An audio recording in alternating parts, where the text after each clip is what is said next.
Good morning. In John 3, verse 9. Now, Jesus had just talked about in verse 8 being, or in verse 5, I believe it was, but being born again. He had mentioned being born again, and then Nicodemus asked the question, well, can you get back in your mother's womb? And Jesus explained to him the truth about being born again, and pretty much gave a really good understanding. And then verse 9, Nicodemus answered and said unto him, how can these things be? So he still really didn't understand. So here's Jesus' answer. Jesus answered and said unto him, art thou a master of Israel, and knowest not these things? Verily, verily, I say unto thee, we speak that which we do know. We speak that we do know, and testify that we have seen, and ye receive not our witness. If I have told you earthly things, and ye believe not, how shall ye believe if I tell you of heavenly things? All right, I'm going to stop there because that's kind of the theme here in my mind about this particular passage, at least up to this point. A lot of what's in the Bible shows us, and a lot of what Jesus said shows us earthly things. And what Jesus does, and really, if you read the Old Testament, this is really a lot of what the Old Testament's there for. When you read about where the New Testament shows you, it points back to the Old Testament, you realize that a lot of the Old Testament is a living on earth example of spiritual things. So it's not really about, there was an actual tabernacle in Exodus, in Israel. They did build a tabernacle, but it's not really about the tabernacle. The tabernacle is a picture of heavenly things. There was, or possibly still is out there somewhere, an Ark of the Covenant. There certainly is one in heaven. But it's not really about the Ark of the Covenant. That's why God doesn't really care the fact that it's missing or gone or whatever. Whatever happened to the earthly Ark of the Covenant, God's not worried about that. God knows, for one, and he's not really worried about that. Because it's not really about the earthly one. The earthly one was a picture of the one in heaven. The Passover, it was extremely important. It's still extremely important. As Christians, we still do a Lord's Supper, which is a picture of the Passover. But it's not about the actual meal. It's not even about the day in Egypt when the death angel passed over.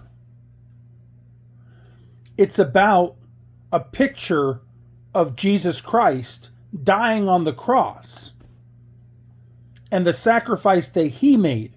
That's where the picture is. That's what matters here.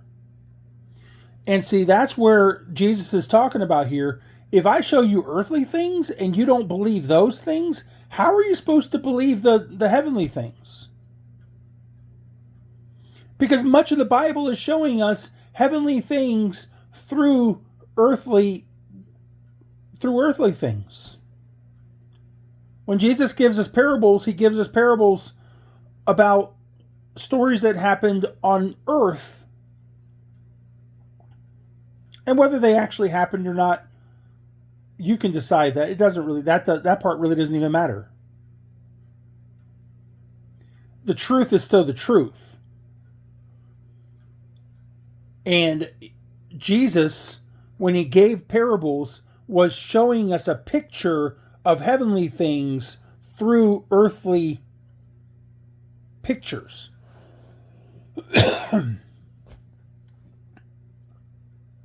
So that's the point here. You look around and you look at nature, and nature is built in a certain way by God to teach us something. And so often you read through the Bible, and God points out these different animals and what these animals do in their time, and it's used as a picture to understand the nature of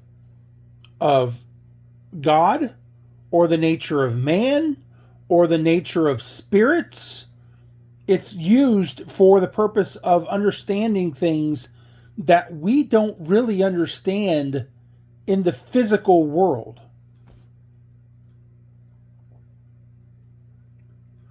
And that's the entire Bible. It's the entire Bible is using the physical world to understand the spiritual. Because it's really not about the carnal. It's really not about the physical world. The food we eat, the clean or unclean food we eat, is really not about the actual food. Whether I eat bacon or ham or lobster or shrimp or any of those things, it's not about the food itself.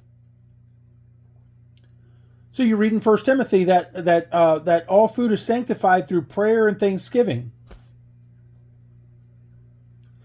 What matters is the cleanness versus the uncleanness. It's not about the food. It's about the spirit of it. Are we taking in clean things or unclean things? Are we trusting God with our health?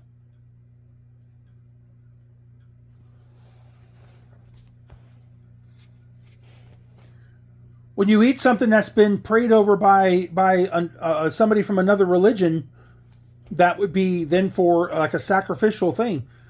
It's not about whether or not it's been prayed over.